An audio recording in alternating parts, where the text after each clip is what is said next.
હિંમતનગર ખાતે આજે રાહુલ ગાંધીનો વિરોધ કાર્યક્રમ યોજાયો। અમેરિકામાં રાહુલે આપેલા નિવેદનને લઈ રેલી અને ધરણા યોજાયા।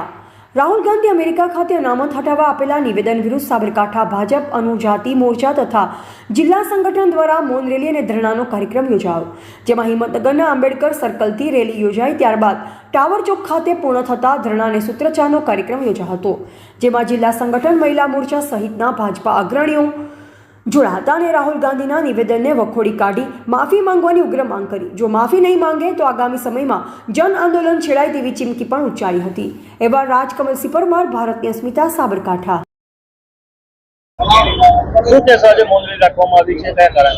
જે પ્રમાણે રાહુલજી વિદેશમાં જઈને ભારતની બદનામી કરે છે અને જે પ્રમાણે એમને પોતાને ખબર પણ નથી કે અનામત શું છે, એમના વડવાઓએ પણ અનામત માટે જે વિરોધો કર્યા છે એના કારણે તમે જોઈ રહ્યા છો કે જે ભારતનો જે વિકાસ થવો જોઈતો તે વિકાસ નથી થયો।